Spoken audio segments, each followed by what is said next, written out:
Nós vamos dando aquele grau, terminando a parada aí sobre a questão do Biden como presidente dos Estados Unidos. E agora nós vamos dar aquela olhada, aquele chapisco em relação ao Brasil.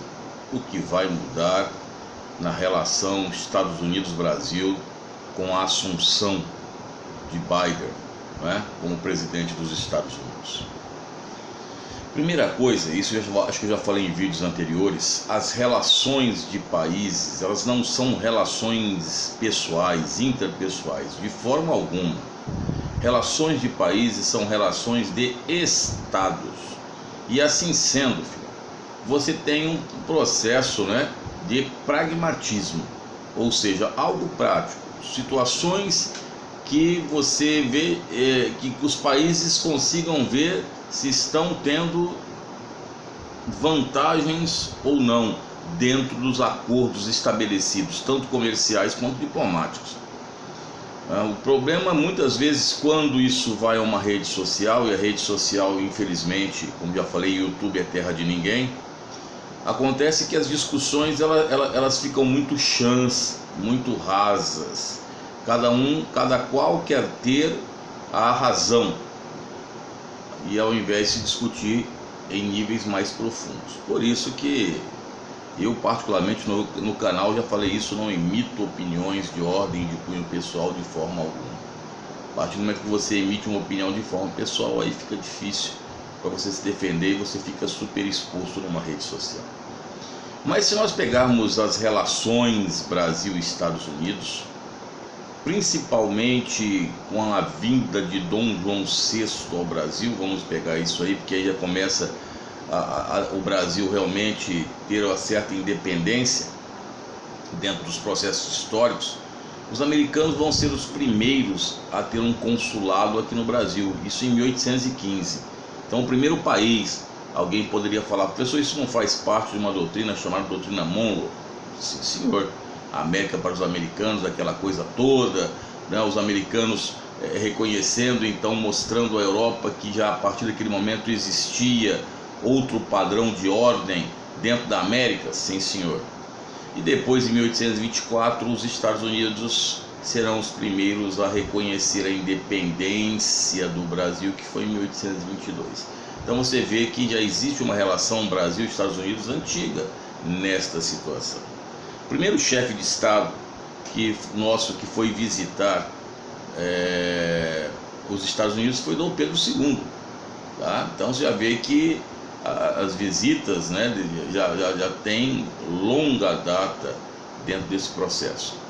Mas aí nós vemos o seguinte: Brasil e Estados Unidos tiveram posições de alinhamento, posições de distanciamento. Vamos conversar algumas situações sobre isso. O professor de história de vocês já deve ter falado da questão do Acre. A questão do Acre foi com o ciclo da borracha do Brasil, quando nós tivemos aí, né, um grande dinamismo econômico dentro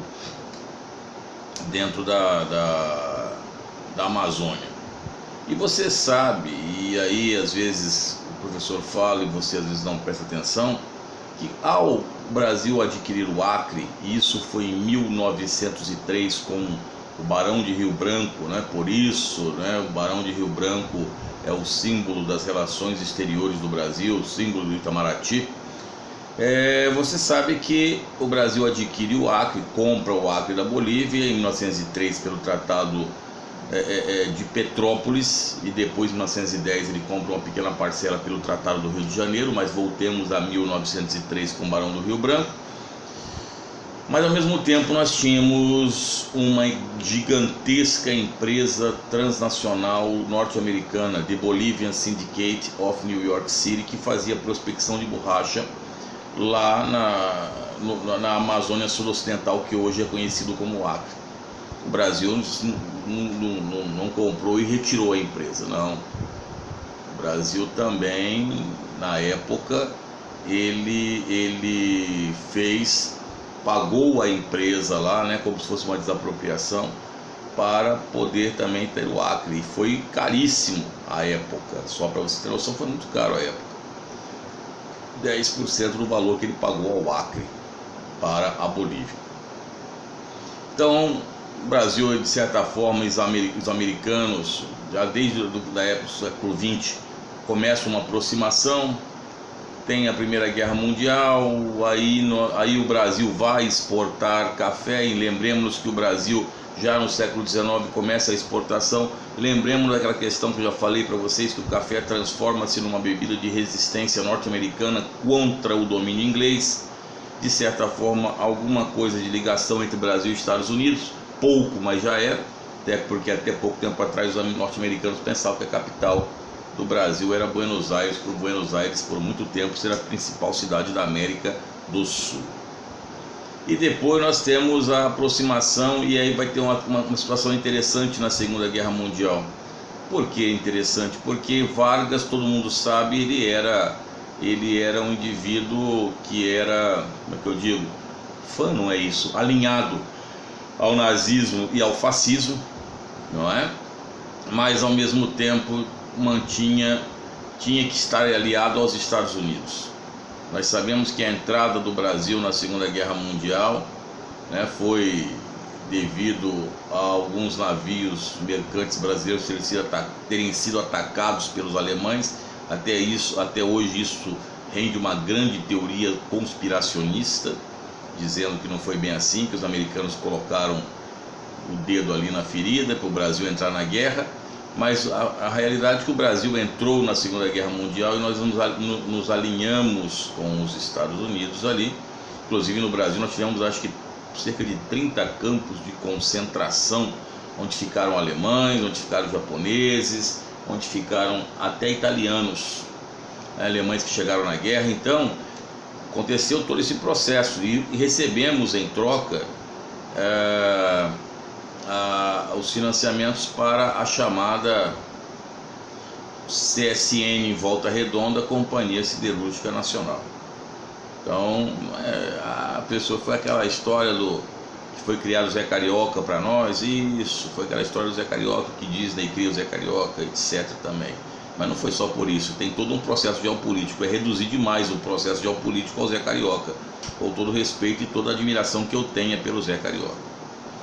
E então o Brasil, ele vai realmente estar alinhado aos Estados Unidos por situações, né, que todo mundo sabe que os americanos, eles poderiam, havia um temor muito grande que aqui fosse feito, que a Alemanha chegasse por aqui e fizesse uma base nazista na América do Sul. Dois países sempre foram vistos com um certo temor pelos Estados Unidos, que é o caso do Brasil e a Argentina. A Argentina teve ligações muito grandes com o nazismo. Um dia talvez isso nós venhamos a contar em um vídeo sobre essa situação. E nessa Segunda Guerra Mundial, isso é importante dizer, nós tivemos o contato de militares brasileiros com os norte-americanos. E de certa forma, dentro desse processo, graças a esse processo de aproximação, vocês sabem que isso vai deflagrar na década de 1960, mais precisamente em 1964, o famoso golpe militar, ou golpe civil-militar, ou governo de exceção, ou ditadura militar, como quiserem dourar aí, como quiserem fazer a nomenclatura desse fato. E nessa situação nós vimos que os Estados Unidos, na década de 1960, nós éramos governados por Jânio Quadros I, em 1960, ele sucede, Jânio Quadros sucede a Juscelino Kubitschek, e aí ele vai renunciar ao governo. Aí o vice-presidente, que era João Goulart, chamado Jango, estava em viagem, pela China, viagens diplomáticas, etc. e tal. Quando aí ele retorna, o seu professor vai contar que tem que ser feito um acordo. Tancredo Neves vai estar nesse acordo, inclusive, para instituir no Brasil o parlamentarismo, para que Jango não tivesse os poderes totais do presidencialismo. Depois Jango, num plebiscito, consegue voltar ao presidencialismo, e por aí vai, até que em 1964 depois de discursos de Jango que fizeram estremecer aí não só os militares, mas principalmente a sociedade civil, né? Inclusive a imprensa, órgãos, a igreja, né? E órgãos aí representativos do governo civil. Nós tivemos o golpe militar, que foi deflagrado, segundo alguns, por um erro estratégico do general Olímpio Mourão, mas isso vai ficar para outro dia que nós vamos contar. O que interessa, na época, o embaixador no Brasil era o embaixador Lincoln Gordon, que já mantinha contato com os militares desde a Segunda Guerra Mundial, conheceu alguns militares, dentre eles Humberto de Alencar Castelo Branco, que foi o primeiro presidente militar e que disse que devolveria o Brasil a eleições livres, o que não foi feito quando Costa e Silva assumiu o governo militar em 68 e Castelo 67, né? E Castelo morre num acidente depois aéreo que até hoje também rende muita teoria da conspiração. Mas aí está uma coisa interessante. Muita gente fala, então quer dizer que os americanos mandaram e desmandaram no Brasil. Ia ter feito a operação Brother Sun, os americanos mandarem aqui um porta-aviões com contra-torpedeiros, cruzadores, né, para garantir o lugar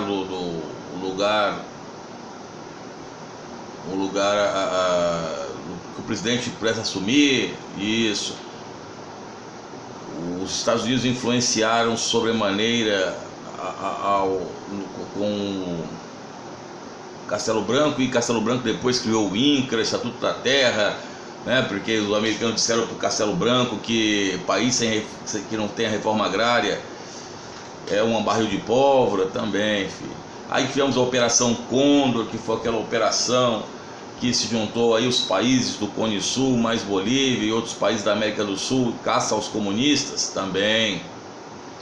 Mas aí em 1967, filhão, vai acontecer um processo que vai desalinhar o Brasil e Estados Unidos.